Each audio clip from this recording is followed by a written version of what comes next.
Hi, this is Pastor Wanda B. Praise God, Wanda Belvin from Inspirations with Pastor Wanda B. podcast.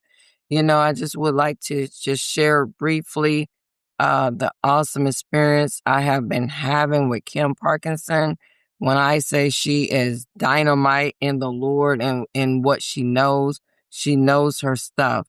She's very smart, she's patient, she's intelligent, just very easygoing and giving you the instructions you need to not only learn how to do podcasting if you know nothing about it, which I didn't other than they're out there.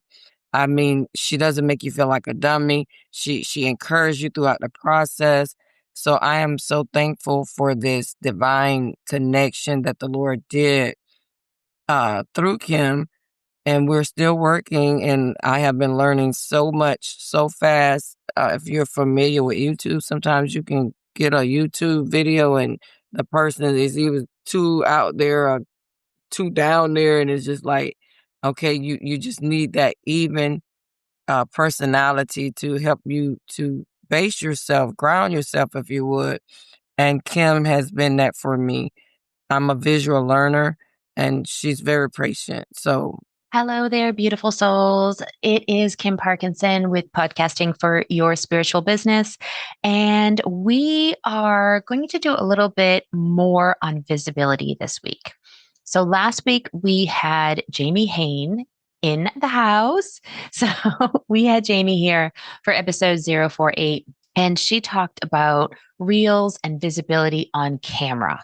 And normally I would take her freebie and I would kind of like break it down this week and I would really dive deep into it just to kind of give you more of some like implementation of her freebie. She kind of gave us a couple of them. And I really felt like I not only wanted to kind of go over other pieces of visibility, but I also wanted to kind of touch upon visibility without being visible. And not to say that you can't do a reel, not to say that you can't do webinar and all of those other pieces. And I'll touch upon those here in this episode as well. But interestingly enough, almost immediately after that episode aired, a podcaster reached out to me and said, I need to pull back from being as visible on social media. How can I continue to do the work that I'm doing with my podcast, but not be so in everyone's face on social media? I really need to pull back from social media at this time.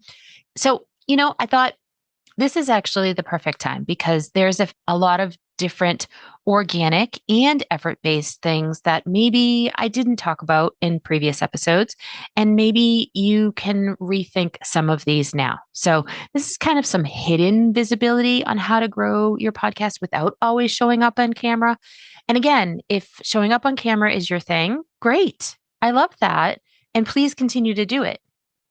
But if you want to do some more, maybe subtle approaches to your visibility, then I have a couple of maybe some ideas, some tips, things to talk about. So the first one that I want to talk about is the foundation, right? And that foundation is going to be your keyword driven show name. I cannot stress this any more than I have.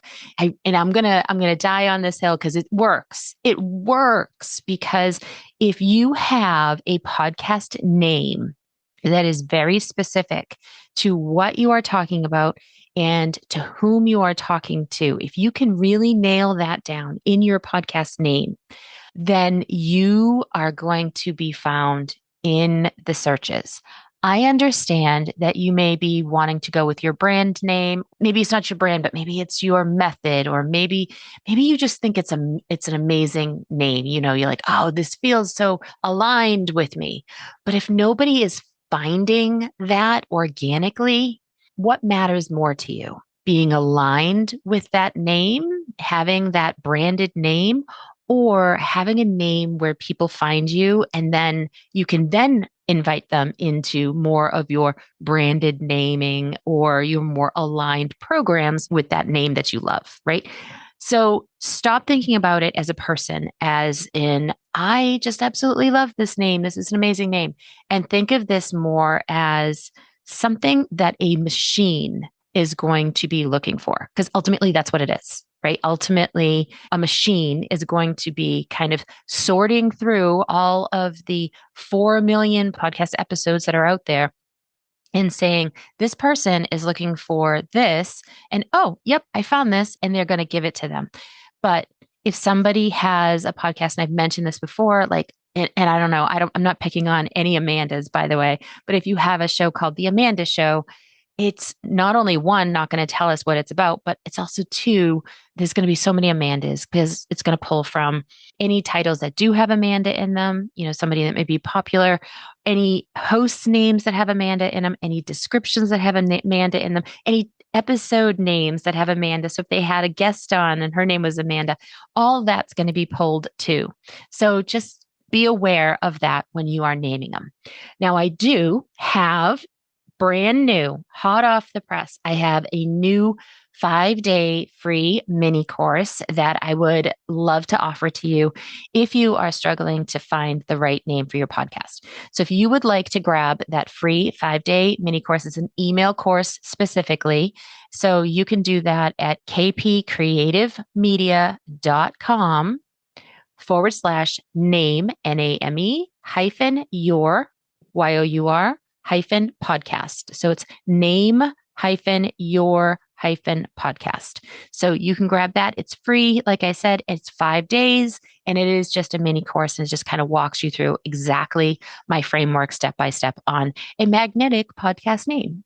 So, all right. So not only do we know about the show names, which again, foundations here, we're talking foundations, number one, then we want to make sure that all those episode titles have keywords in them as well. We want them to be strong. We want them to be searchable because again, they are the ones that the machine is going to be pulling from. And if I can't stress this enough also, when you have your show name and your title of your episodes, please start with your keywords first. Same with your description, right? So make sure that your description, your episode titles, and your podcast name itself all start with really amazing magnetic keywords or keyword phrases that are going to be searchable because that's going to just pull that up higher and higher. So name, episode titles, optimize your description. Okay. If you need more assistance on any one of those, we do have a couple of episodes specifically around those.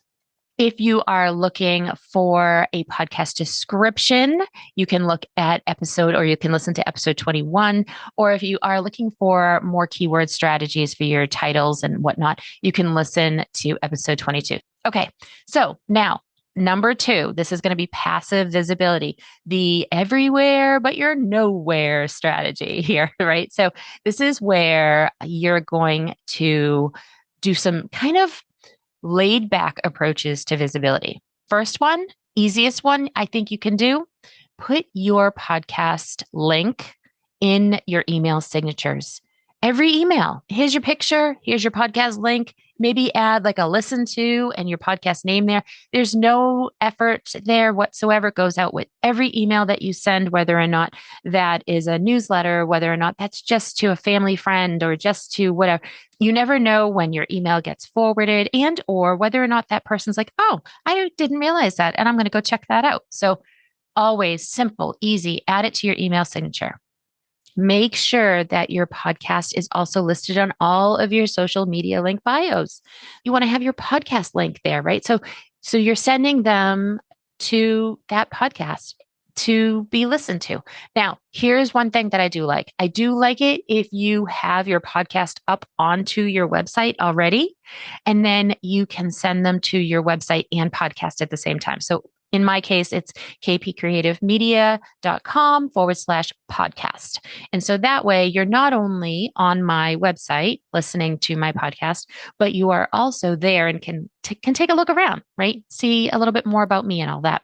If you do not have a website, or maybe you just, you're just not really sure where to send them, you can send them to something like pod.link. Look up your show and then it's got like a little link right there. Giving them the link to your hosting platform is good as well.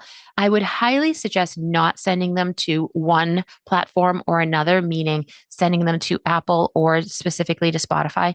you can do that. And actually, that works really well if you're doing an email inside of Substack. But some people have very, very distinct feelings about Apple or Spotify. So just be aware that, maybe you want to send them to something that's maybe they have options, and pod.link allows them to have those options. All right. So here's another one that you could think of, right? Anytime someone buys something from you, downloads a freebie from you, or books a call from you, they should see, hey, while you're here, start with episode 42 with that specific topic. And it's just another way of getting them to click another link, learn more about you, and then, get them to listen to your podcast episode. So, such a missed opportunity for so many creators is to have that podcast link in any one of your thank you pages. Like I said, thank you, freebies, books a call, anything like that. It should always be on those pages, that next page that happens once they've done something. This is also going to be good for like a post-purchase funnel. This is inside of any of your onboarding emails. So like if you are a coach, or maybe you're just doing a, can't wait to see you at the next yoga retreat. Don't forget, you'll want your yoga mat, you'll want your bolster. And by the way, why not listen to episode blah, blah, blah that I have on some of my favorite yoga poses? Is something like that. Could be really like a great onboarding email. And it also could work like if you were coaching and be like, hey, while you're waiting for our meeting, while we're onboarding you and getting you into the program, here's an episode that you may want to listen to. And that could actually be like a case study, like a client case study. So that would be a really great one too, as well. I would always suggest giving them a very specific episode to start with. Don't just say, hey, go listen to my podcast, but say specifically, I think that you should be listening to this one. In any one of those, I mean, maybe not in your email signature. That's really hard to do because you'd be changing it all the time. But in a lot of those pieces, if it is a thank you for signing up for the newsletter, then maybe if you have a podcast episode specific about whatever it was that they just got, maybe they got onto your newsletter and you have a episode specific about your newsletter or something like that, you could send them to that. Something in conjunction with what they are doing would be good for each one. And don't always send them to the same episode, right?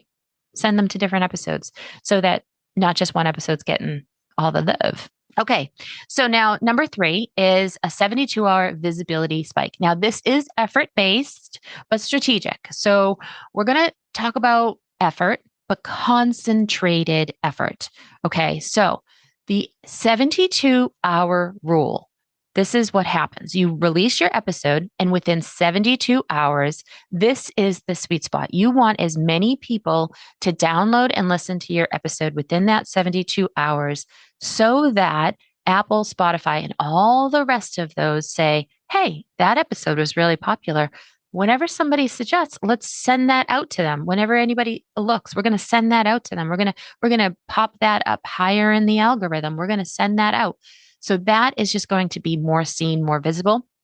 It's also going to be helpful if you wanted to get into any of those categories. Like if you wanted to reach a, top 250 in any of the categories that you're in, if within 72-hour period, you get a number of downloads, a certain number, I don't know what the number is. It's an algorithm thing, right? But if you get a certain number of downloads, then you'll rank in your category.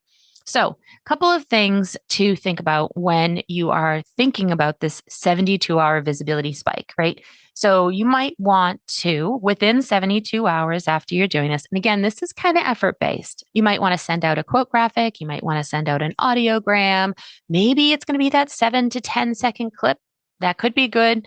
A B-roll. B-roll is one of those ones where it's just a small video of maybe the wind blowing. I have a couple of B-rolls on my Instagram where I'm just showing you the chickens walking through the yard. And then you can overlay on top of that some audio, or you could do like just some words on top of that with some music or something like that. But the words would be very specific to your podcast episode. That would be a great way to kind of get more visibility without you being the visibility, right? So if you're afraid of that. if you don't want to do that. Another one is send out that newsletter within 72 hours, maybe post on Substack within that 72 hours. Do a live stream if you're comfortable with that, or a carousel. That's always a good one. Carousels right now are super popular, but you are going to really be condensing all of those within that 72-hour period after the podcast episode airs, because you really want people to just go and download and stream and listen to that episode within that 72 hours if you are interested in ranking in your category. This is going to help. Okay. That's just a little algorithm hack there. All right. Just a little bit. All right. Number 4, social proof. Okay. This is kind of like, this is like a hidden authority builder, I guess, is what you're going to do. So this is going to be when you're out with your friends. This is going to be fun, right? You're out with your friends. Maybe you're at a backyard barbecue. Not now, but maybe in the summer, you're at a backyard barbecue. Or maybe you are at a networking event, right? And you're talking to people and you're really like living it up. What you can do is you can ask them to pull out their phone, and then you can, show them what your podcast is, open it up, and then just say to them, I'd love it if you would give me a review, especially on Apple. Apple's really the one that does most of the reviews. There are other ones, but everybody talks about Apple reviews. Everybody knows how to do it. You could do this in any kind of a networking event. You could also do this after, say, like a group coaching call. You're going to be like, hey, I know you guys all listened to my podcast episode. Did any of you give me a review? Would you like to give me a review? I'd love to give you a review. Maybe like do a review swap, right? That'd be really fun. And then, another little bit is if you wanted to maybe get them to go that next extra mile, if you had a group of clients and you were asking for that review, say in an email or in a group coaching or something like that, you could say, or even a yoga class or a meditation class, if you're doing something like that, you could say, if you want to give me a review on Apple, once you're done doing the review, if you could take a picture of it and send it to me, and then I'll give you, maybe half an hour of free coaching. And it doesn't have to be anything monetary. It could be just energetically, you are giving them, maybe you have a little mini course or something to give them. So you could do that because that's free, right? You've already done the course. So it's easy enough. So just something that you're maybe giving them, but you're also getting a review. And reviews help also the algorithm say, hey, this person's getting reviews. And if you do it all at once and you have like a big review party or something like that, then again, the algorithm is going to say, oh, this one is very popular. Let's send this out to more people. So let's do that, right? That's another fun one. Another one is a testimonial swap. So this could be very similar to what I do at the very beginning of my episodes. If you listen to them now, I am now getting any of my clients that I've been working with, they have been doing testimonials. Now, here's the beautiful part. They're offering me a testimonial, but in exchange, I'm also saying, please mention your name and your podcast name so that people can go listen. You help me, I help you. It's a win-win for both of us. So I love that. Another opportunity here is to do an intro swap. So this would be, say you talk to someone and you said, hey, I know that you have a podcast. I have one as well. I would love to do a little intro for your podcast.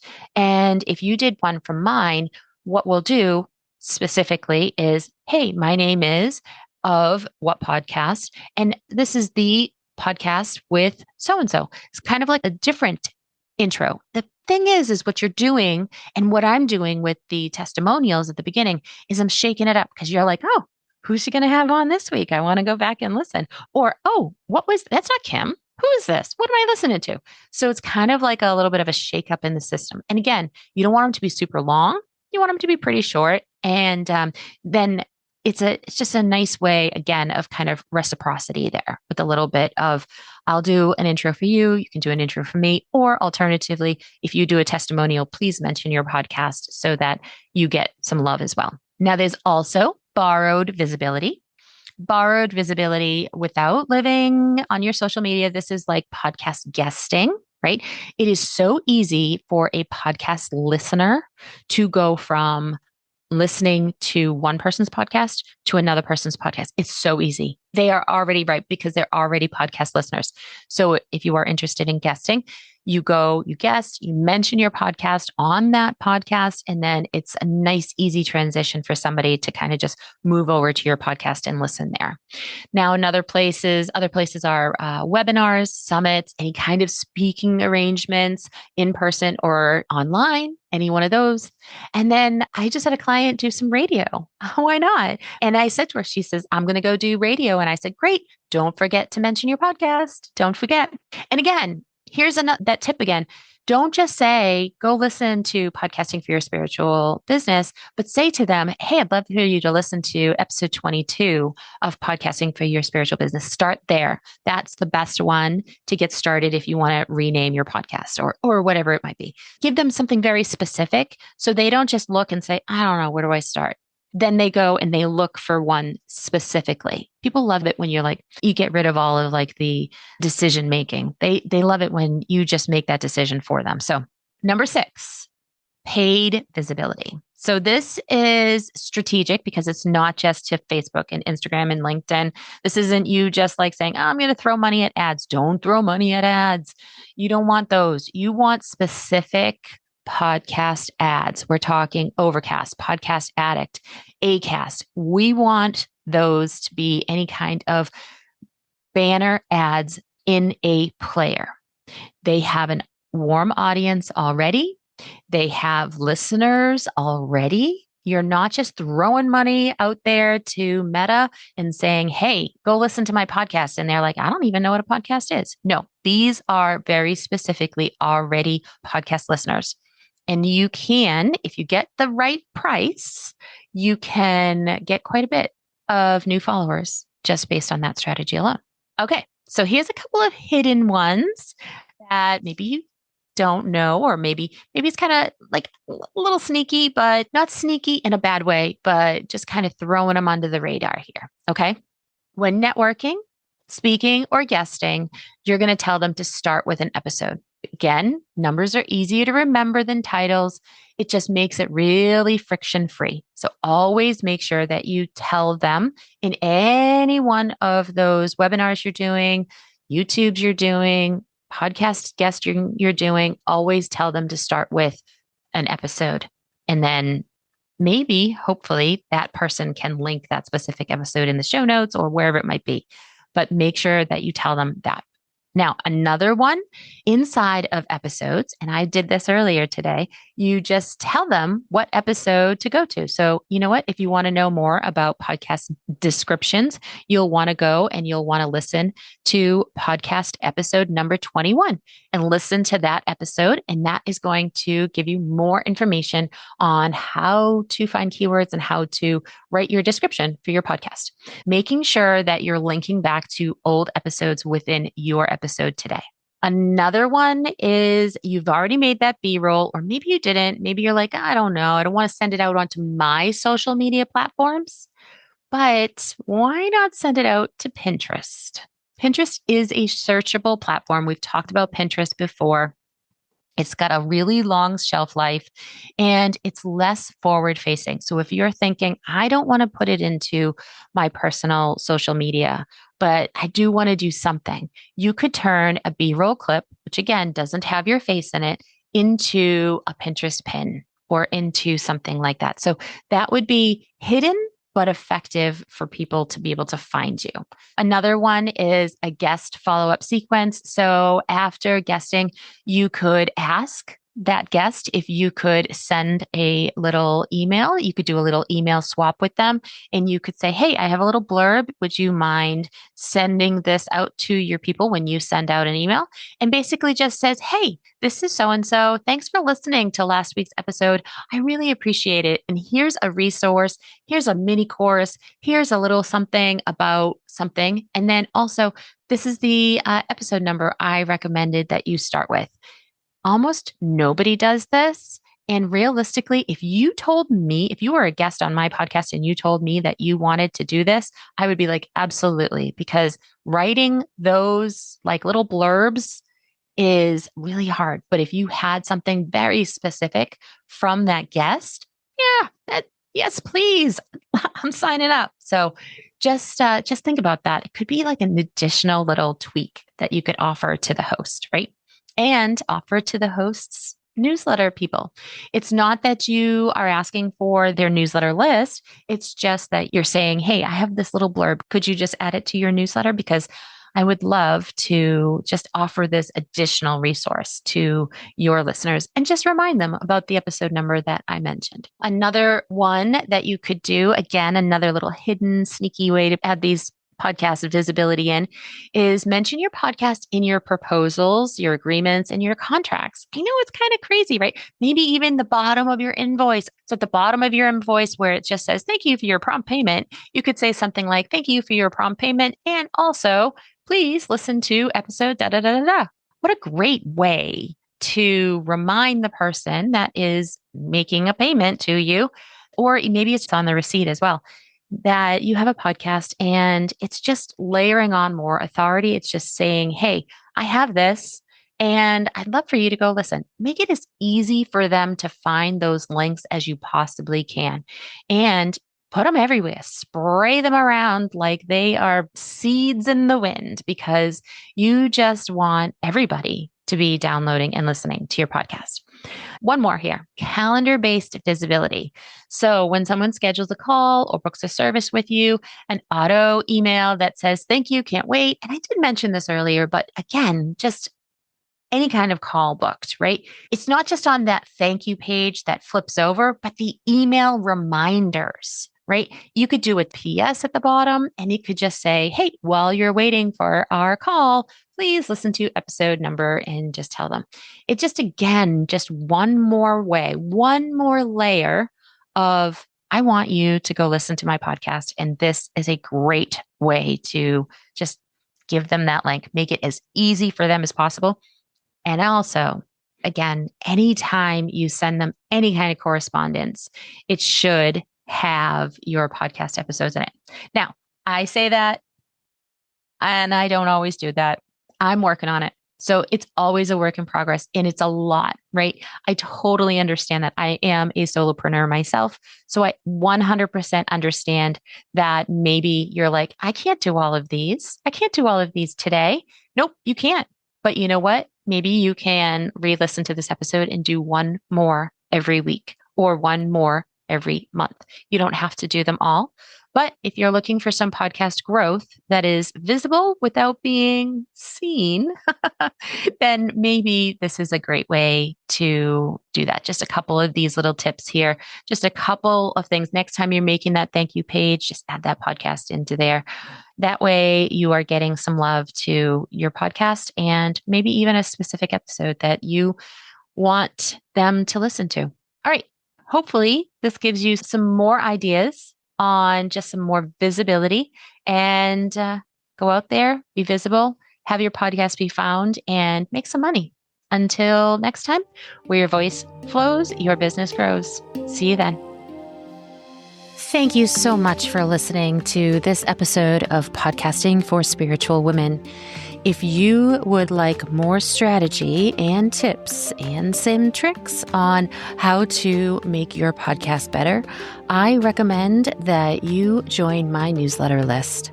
You can find that at kpcreativemedia.com/newsletter. Until next time.